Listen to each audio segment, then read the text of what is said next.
Hello everyone and welcome back to my channel. As you can see from the title of the video, I am doing the bewitching ritual, well, the candle ritual from Art of the Root. This ritual can be found online under the candles, not under the candles, but the oils description. If you just scroll down, you'll find different rituals and different ways you can use the oil. But what I'm doing here today is the candle ritual that can be found online. Of course, as I always say when I do these videos, if it sounds like I'm reading or following instructions, it's because I actually am. I'm reading to make sure that I don't mess up anything for you guys, since I am showing you guys how to do everything. But basically what is starting off is saying that to perform a bewitching spell, you will need a red candle, like so. It can be any size candle. I'm just using this candle because I like using this size when it comes to doing like any kind of attraction rituals or spells. You will also need your bewitching oil, which we have here. You will need a platter, what I have, like so. You will need some honey, and then you will also need some ground cinnamon. And then it says that you're going to need some fresh roses as well.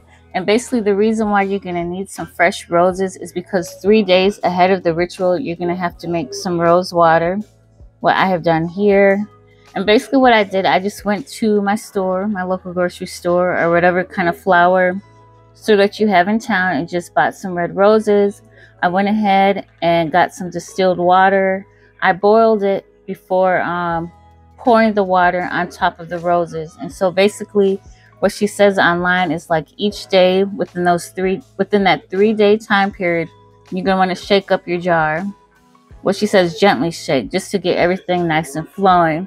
This jar I've had here for probably about 4 days, so it's, it's pretty saturated and it looks pretty good to me. It looks pretty decent, so we're going to go ahead and use it. And so first things first, what you want to do is, let's see, on the day of your bewitching spell, you want to pour enough rose water onto the bottom of the platter to cover it. So that we're going to go ahead and start with the water. Make sure this is clean. I'm going to pour some in the bottom of it, basically enough to make sure that it is covered. Like so. Hope you all can see that. And it helps that it is like a pinkish tone color, so it can show up on camera, because I was hoping it would show up for you guys. And then the next step that you're going to do after you pour the rose water, then you're going to add some honey and ground cinnamon. So I'm going to go ahead and get my honey. It doesn't say exactly how much of the honey and the ground cinnamon you need, but I'm basically just going to pour enough to cover, the platter. So I got my honey. And then next, I'm going to do my ground cinnamon. I'm kind of low on cinnamon, so I'm probably just going to pour the rest of this into the platter, since I don't have that much. Like so. And I forgot to tell this in all of my videos, well, not all of them, but my more recent ones. Whenever you are doing any kind of ritual or spell, you always want to make sure you cleanse your area, whether you're doing that with some Florida water, that's like right here, a spray, or even using some kind of sage to cleanse your area and to cleanse your atmosphere, because you just want to make sure that everything is cleansed before doing any kind of ritual or work, so that it does not interfere with, the workings or the energies that are at hand. So basically I have added my honey, I have my rose water, and I've sprinkled my cinnamon on top. And then after I do that, I'm going to get my red candle, and it says that you're going to carve your intention into it. To save time, I have already carved my intention to the candle. And basically you want to make sure that your intention is specific to what it is that you are wanting, well, not wanting, but are desiring for your ritual, and what you are desiring for the oil to do. And so after you carve your intention into it, It says if it's a specific person, you will want to carve their name.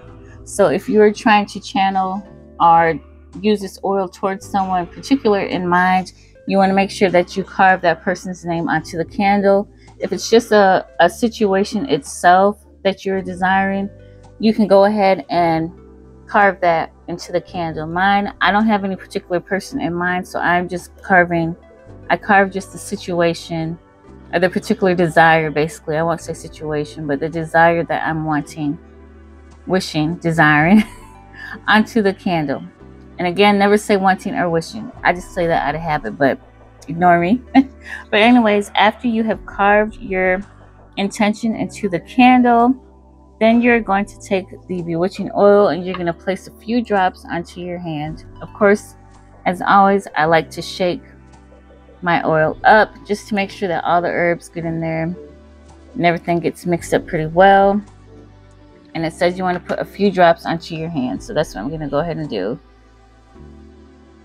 like so. Hope you guys can see that. And then basically what I'm going to do, I'm going to rub it in my hands. And when you put it on your candle, you want to work from the bottom up, basically. So when I'm rubbing the candle, again, as I say, you want to work from the bottom up, and you want to kind of bring the candle towards you. Because basically what we're doing, of course, is an attraction ritual. So we want to, we're bringing stuff to us. We're attracting it to us. If it was the opposite, we would be rubbing down. We would be rubbing down and away from us because we're trying to take it away. So once I have coated this candle with the oil, as you can see, it doesn't have to be too oily, but just basically enough to where the candle is saturated. And it looks good and shiny like so. You are going to get a candle holder that your candle will fit in. This is the one that I have, that my candle will fit in, and it states that you're going to place the holder in the middle of the platter, and then you're going to put your candle in there on top of the platter, basically into it. And I see that this candle is a whole lot taller than what the camera is showing. Let me see if I can push it up, so like so. And that's basically how your ritual should look. Now, when you do get ready to light the candle, as it states online, what you're going to do is you can either read the Song of Songs from the Bible or simply state your intentions out loud. And let me see real quick. Just want to make sure I don't skip over anything. Let me see. But yeah, basically that's what it is. You're going to read the Song of Songs from the Bible, or simply state your intentions out loud. So if I was getting ready to light this candle, which I'm not at the moment, I'm going to go ahead, I'm going to light it, and I would more than most likely just state my intention that's written here on my candle. Or if I just feel like doing both, reciting the verse from the Bible, Song of Songs, and doing my intention as well, I can do both. It doesn't matter, you don't have to do exactly one or the other. You can do both. And so it's like after your candle burns completely down, the leftover rose water that you have right here, you're going to run a bath. You're going to run yourself a nice warm bath, and you're going to pour the remaining of this water into that bath. And when you're taking your bath, you're going to think about the intention that you spoke over your candle and all that it is that you're desiring and what you are wanting, to come forth into your life. And after you have done that, the ritual is complete. So I hope that you guys enjoyed this video. I hope that it was informative. And of course, if you have any questions or comments, do feel free to leave them in the comment section, as I do enjoy reading your comments and answering any questions that I feel that I can help out with. But I thank you guys for returning to my channel. I hope you once again enjoyed this video, and I hope you all enjoy the rest of your evening. Bye.